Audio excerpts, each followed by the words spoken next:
Today, I will be presenting you the Energy Rises Summer Exercise Camp by RealXin.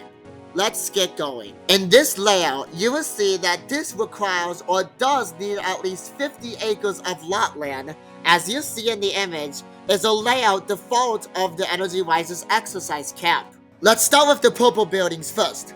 Those purple buildings are cabins. Any type of cabins, there is 4 different shapes of the roof.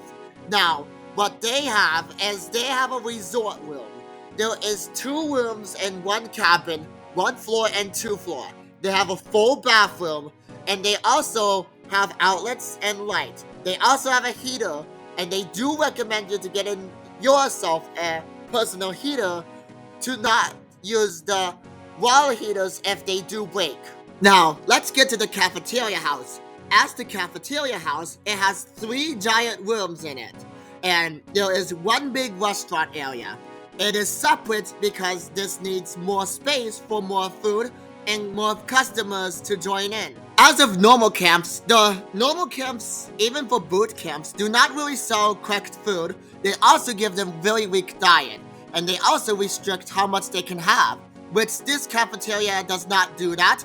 This will want you to eat as much as you can to get yourself energized and ready to exercise, rather than just having a weak diet. And it's not healthy for anyone to have a very small meal without getting enough in their body. The next team member or member of the place building that's in Energy Rises is the medical house. The medical house is a super small hospital or doctor hospital. It's a medical house. So what this does is for anyone that's injured or has health problems or needs sensitive care or anything that is related to physical health needs, this medical house is used for that. It's a way to provide fast care or fast healing or injury recovering for any that cannot go to a hospital as how fast they need to go until they need some kind of attention.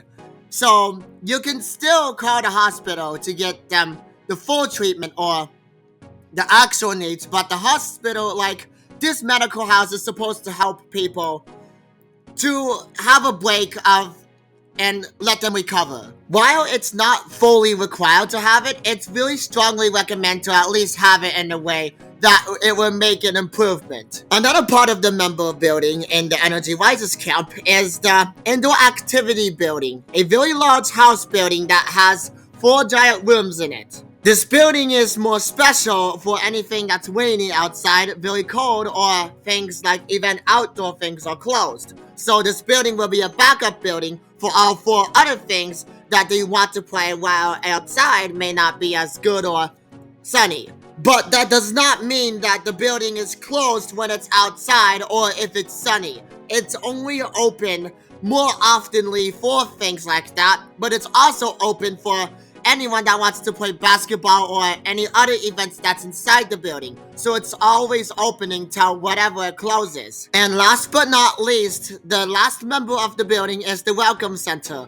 The Welcome Center is where main check-ins, check-out, or register a room or anything like it. It's how you go in and want to be a membership of all the other buildings and the fun activities in the summer camp or boot camp. The Welcome Center is a check-in center or where you want to register or checking out. It also has all the offices and important offices in it as well. Now here is the 5 main outdoor activity lands that's included in the Energy Rises summer camp or exercise boot camp, whatever this is named after. It's mostly a resort and a summer boot camp at the same time. The first one is the running track.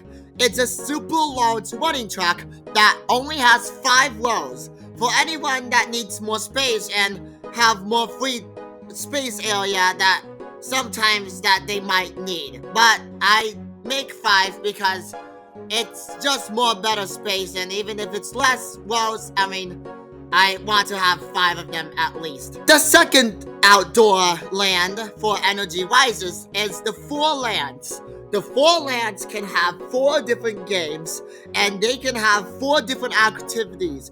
It's another way of giving others space, and without having different games merging without chaos or having anyone injured or bumping each other while another game's running. It's a way how to separate it without having any more issues with the spacing. Also, the numbers that's shown on the 4 lands is the feet and the size. It's the same thing with this third outdoor activity land. The third outdoor activity land is the no diving area, pool and hot tub. And this is one of the areas that if anyone wants to swim or wants to join the hot tub, that's included, because I do recognize and recommend to have at least some outdoor adventures rather than just exercising all the time. So sometimes it might be helpful to relax a little bit. The fourth outdoor land is the diving area pool. The diving area pool is where you can dive and where you can do all your diving skills in. And remember, the numbers that's shown on the pool's edge area is the feet and the size, how long each side is. The fifth land is the rock climbing and the volleyball area, for anyone that wants to do really fun activity exercises and have much better activity and practice skills for climbing and how to play volleyball, mostly because they really like those games a lot, or activities. The rock climbing also has a safety equipment shelter that's used where you can get your gear and hook it on some area. That's how you don't fall, and you know how rock climbing works, but this is why it's here.